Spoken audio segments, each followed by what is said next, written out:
राधे कृष्ण आप सभी को। आज की इस वीडियो में हम चर्चा करेंगे मकर संक्रांति पर किए जाने वाले नेक नियम के बारे में। इस वीडियो का फर्स्ट पार्ट पहले ही चैनल पर आ चुका है, जिसमें हमने जाना था कि सास, ससुर और पति के साथ कौन कौन से नेकचार किए जाते हैं मकर संक्रांति के दिन। अब हम जानते हैं कि बाकी के सदस्यों के साथ कौन कौन से नेक नियम या व्यय किए जाते हैं मकर संक्रांति के दिन। चलिए वीडियो शुरू करते हैं।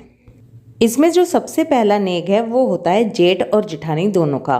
इसे कहा जाता है जेठ को भेंट, जेठानी को उपला।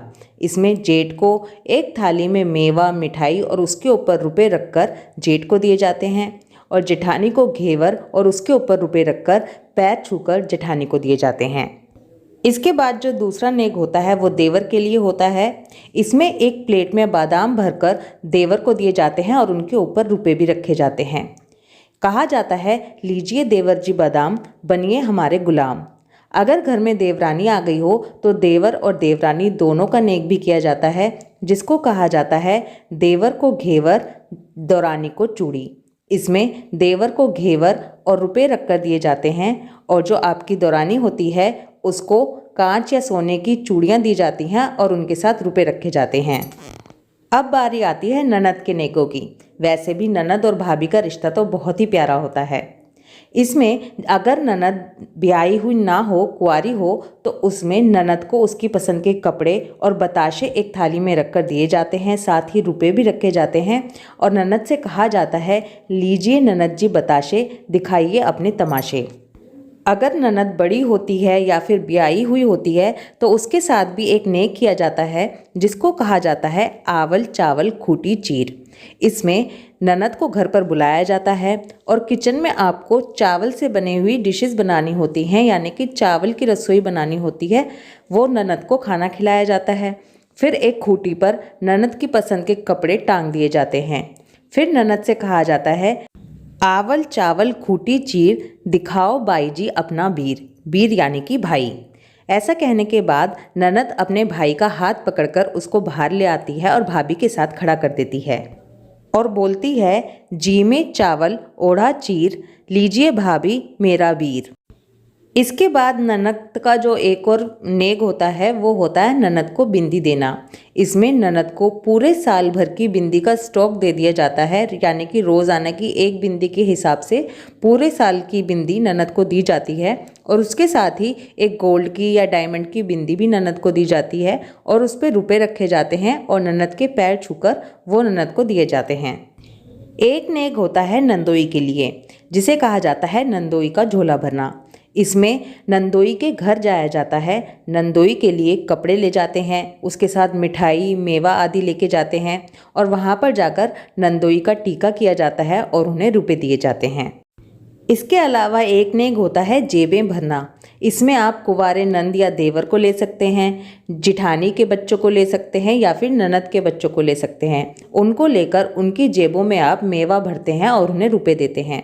यहाँ पर आप मेवे की जगह चॉकलेट्स, टॉफ़ीज़ या फिर उनकी पसंद की कोई और चीज़ भी ले सकते हैं। इसके बाद एक नेक होता है पस्से भरना। इसमें भी आप कुंवारी ननद या देवर को ले सकते हैं, या फिर जेठानी के बच्चों और ननद के बच्चों को ले सकते हैं। इसमें आपको एक थैली बनानी होती है, उसमें खूब सारे सिक्के भर दिए जाते हैं, और फिर उन बच्चों से कहा जाता है कि आप दोनों पस्से भर के, यानी कि दोनों हाथों से भर के इसमें से निकाल लीजिए, और ऊपर से उनको अलग से आप भी अपनी मर्जी से रुपए देते हैं। यहाँ पर आप सिक्कों की जगह चॉकलेट, टॉफ़ीज़ या फिर मेवा भी ले सकते हैं। अगला जो नेक है वो होता है जेठ के बेटे के लिए, जिसे जेठुता भी कहा जाता है। इसमें जेठ के बेटे को जलेबी खिलाई जाती है। एक प्लेट में 4 जलेबी और उसके ऊपर एक कटोरी में दही और उसके साथ रुपए रखकर जेठ के बेटे को दिए जाते हैं, और कहा जाता है, 4 जलेबी ऊपर दही, जेठ का बेटा चाची कही। थे ना बहुत ही इंटरेस्टिंग नेकचार। चलिए अब कुछ ऐसे नेक की बात करते हैं जो पूरे साल भर तक किए जाते हैं, यानी कि पहली संक्रांति से शुरू किए जाते हैं और अगले साल की संक्रांति पर उनका उद्यापन किया जाता है। इसमें जो पहला नेग या नियम होता है वो होता है घाट पाट सींचना। इसमें आपका जो मेन दरवाज़ा है घर का, उसके बाहर थोड़ा सा गोबर लेकर वो रखा जाता है। उसके ऊपर रोली की 7 बिंदी लगाई जाती हैं, थोड़े से चावल चढ़ाए जाते हैं और उसे जल से सींचा जाता है। इस तरह से शुरू करके आपको ये पूरे साल तक करना होता है। ये पूजा रोज़ सुबह सुबह ही की जाती है। बोला जाता है, सींचूंगी घाट पाट पाऊंगी राजपाट।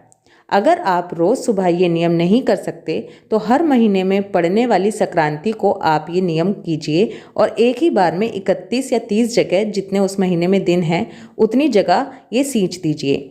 इसको पूरा साल करने के बाद अगले साल की जब संक्रांति आएगी तब इसका उद्यापन किया जाता है।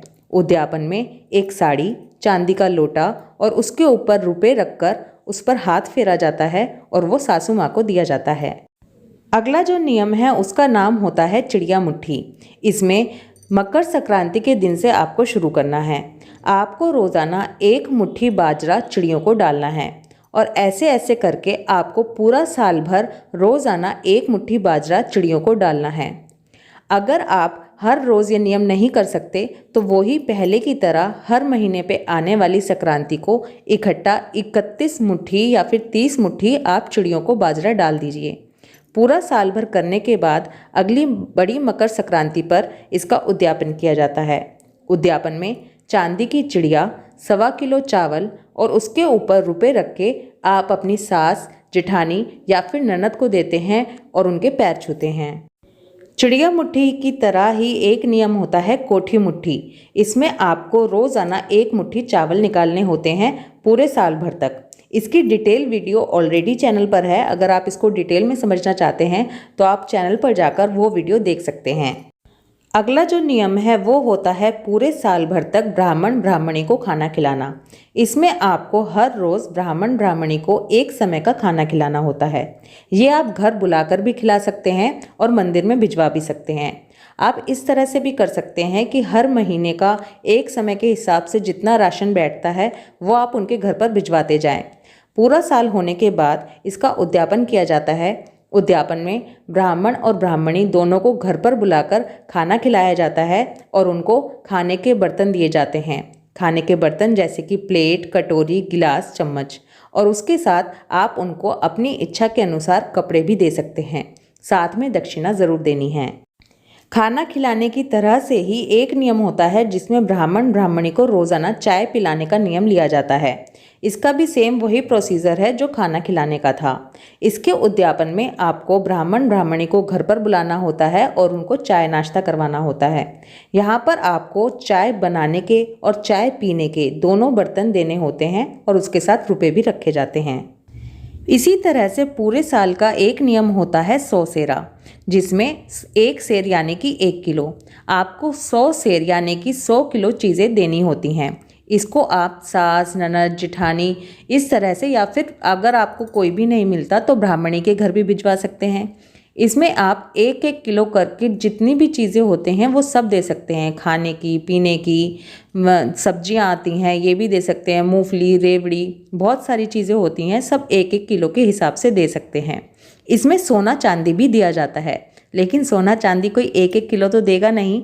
उसके लिए आपको क्या करना होता है, अगर आप कोई चांदी की चीज़ देना चाहते हैं तो आपको 1 किलो चावल रखने होते हैं और 1 किलो चावल के ऊपर वो चांदी की चीज़ रखकर आप देते हैं। इसी तरह से अगर आपको सोने का कोई आइटम देना है तो आप 1 किलो चने की दाल में वो सोने की चीज़ रखकर दे देते हैं, जिससे कि आपका 1 किलो का नियम भी पूरा हो जाता है और सोने और चांदी का दान भी हो जाता है। इस नियम को ज़रूरी नहीं कि आप 1 साल में ही पूरा करें। इस नियम को आप 2 साल या फिर 5 साल में भी पूरा कर सकते हैं। 100 सेरे की तरह ही हज़ारे का नियम भी होता है, जिसमें 1000 चीज़ें दी जाती हैं, लेकिन यहाँ पर जोड़े से चीज़ें दी जाती हैं, यानी कि आपको 1000 चीज़ें देनी है जिसमें आपको 500 आइटम पूरे करने हैं। यानी कि अगर आप थाल दे रहे हैं तो आप 2 थाल देंगे, वो आप अलग अलग या फिर किसी एक ही जने को भी दे सकते हैं। 2 थाल, 2 भगोने, 2 परात, 2 किलो चावल, 2 किलो दाल, 1 किलो से कम क्वांटिटी भी ले सकते हैं। श्रृंगार का सामान यानी कि पूरी 500 चीज़ें आपको 2-2 जगह करते जाना है, जिससे कि आपकी 1000 चीज़ें पूरी हो जाएंगी। इसका कुछ लिमिटेड टाइम नहीं होता है, इसको आप कितने भी वक्त में चाहे पूरी कर सकते हैं। आप कहीं कोई चीज़ भूल ना जाएं, इसलिए इसको आपको नोट करके रखना होता है। अगले जो नियम या नेकचार होते हैं वो ब्राह्मणी के लिए होते हैं। ये पूरे साल के नहीं होते, ये एक ही बार के होते हैं। इसमें संक्रांति के दिन ब्राह्मणी को घर बुलाकर आप तेल लगाने का नियम कर सकते हैं, मेहंदी लगाने का नियम कर सकते हैं, ब्राह्मणी को नहलाने का नियम कर सकते हैं। इसमें आप अगर ब्राह्मणी को तेल लगाने का नियम कर रहे हैं तो आपको उसे तेल की शीशी, कंघा, शीशा, सिंदूर, रबड़ बैंड या क्लैचर और एक मांग टीका और रुपए देने होते हैं। अगर सोने या चांदी का मांग टीका आप अफोर्ड नहीं कर सकते तो आप आर्टिफिशियल भी दे सकते हैं, लेकिन मांग टीका ज़रूरी होता है। ऐसे ही अगर आप ब्राह्मणी को मेहंदी लगा रहे हैं तो आपको उन्हें अंगूठी, नेल पेंट वगैरह देनी होती है। अगर आप ब्राह्मणी के चरण धो रहे हैं तो ब्राह्मणी को पाजेब देनी होती है। अगर ब्राह्मणी को स्नान करवा रहे हैं तो उसे बाल्टी, मग और कपड़े वगैरह देने होते हैं। सबके साथ दक्षिणा ज़रूर देनी होती है। अगला जो नियम है वो होता है भगवान के मंदिर के पट खुलवाना। इसमें संक्रांति से एक दिन पहले ही मंदिर का पर्दा बनाकर पुजारी जी को भिजवा दिया जाता है। पुजारी जी उस पर्दे को भगवान जी के आगे लगा देते हैं। जब आप जाते हैं तो पुजारी जी से कहकर मंदिर के पट खुलवाते हैं और एक थाल में मिठाई, मेवा और दक्षिणा रखकर भगवान के आगे समर्पित करते हैं। अगला जो नेग है वो है गाय को सहेली बनाना। इसमें गौ माता को अपनी सहेली बनाया जाता है। इसमें आपको एक साड़ी या फिर एक कंबल, एक पानी का लोटा, 5-7 किलो गुड़, तिल या तिल से बनी हुई गज्जक, रेवड़ी वगैरह ये सब सामान लेकर गौशाला जाना होता है। गौशाला में जाने के बाद जो आप जल का लोटा लेकर गए हैं वो गौ माता के चरणों पर चढ़ाया जाता है। गौ माता को टीका लगाया जाता है। जो साड़ी या कंबल लेकर गए हैं वो गौ माता को उड़ा दिया जाता है। तिल और गुड़ गौ माता को खिलाने के लिए दे दिया जाता है। इसके बाद दोनों बाहें गौ माता के गले में डाल लिए जाते हैं और उनके कान में कहा जाता है, हे गौ माता, आज से आप मेरी सहेली हो। जब मैं परलोक की यात्रा पर जाऊं तब आप वैतरणी नदी पार करने में मेरी सहायता करना। एक नियम होता है पीहर की राह बुहरवाना। इसमें मकर संक्रांति के दिन लड़की अपने मायके जाती है। वहाँ जो भी सफाई करने वाली होती हैं उनको बुलाकर पीहर के घर के आगे की सफाई करवाती है और उस सफाई करने वाली को झाड़ू, कूड़े का ड्रम, कपड़े और रुपए वगैरह देती है। ऐसा करने से कहा जाता है कि पीहर में हमेशा सुख संपत्ति बनी रहती है। इसके अलावा एक और नेक और नियम होता है जिसमें भगवान से प्रार्थना की जाती है कि हे प्रभु, हमें कभी भी नाली का कीड़ा ना बनाना। ऐसा माना जाता है कि एक जीव को 84 लाख योनियों में जन्म लेना पड़ता है, जिसमें नाली के कीड़े के जन्म को सबसे ज़्यादा निकृष्ट माना जाता है। इसी वजह से भगवान से ये प्रार्थना की जाती है कि चाहे हमें कोई भी जन्म मिले लेकिन नाली के कीड़े का जन्म कभी ना मिले। इसके लिए एक डोने में 4 जलेबी लेते हैं, उसके ऊपर एक पान का बीड़ा रखा जाता है, फिर इसे रसोई की नाली के मुंह पर रख दिया जाता है। रखते समय बोला जाता है, 4 जलेबी ऊपर बीड़ा, कभी ना बनूं नाली का कीड़ा। फिर बाद में उस डोने को जमादार को दे दिया जाता है। इसके अलावा और भी बहुत से नियम और नेकचार होते हैं। जैसे कि मैंने आपको बताया कि मकर संक्रांति पे 360 या फिर उससे भी ज़्यादा नियम और नेकचार बताए गए हैं। सबको तो बताना पॉसिबल नहीं है, लेकिन मैंने कोशिश की है कि ज़्यादा से ज़्यादा नियम और नेकचार आपके साथ शेयर करूं। इसके अलावा और भी नेकचार हमारे चैनल पर ऑलरेडी हैं जिनकी डिटेल वीडियो है, वो वीडियो भी एक बार ज़रूर देखें, उनका लिंक नीचे डिस्क्रिप्शन में है। ये सारे नियम अपनी श्रद्धा और सामर्थ्य के अनुसार किए जाते हैं, लेकिन अगर आप कोई भी नियम कर रहे हैं तो उसमें श्रद्धा ज़रूर होनी चाहिए। आई होप मकर संक्रांति पर किए जाने वाले नियम और नेकचार की ये दोनों वीडियोस आपको ज़रूर पसंद आएंगी और आपके लिए हेल्पफुल भी रहेंगी। वीडियो अच्छी लगे तो वीडियो को लाइक कर दीजिए। अगर आप चैनल पर नए हैं तो चैनल को सब्सक्राइब ज़रूर कर लीजिए। ये जानकारी ज़्यादा से ज़्यादा लोगों तक पहुँचे और हमारे सनातन धर्म का ज़्यादा से ज़्यादा प्रचार हो, इसलिए वीडियो को जितना हो सके उतना शेयर कीजिए। राधे कृष्णा।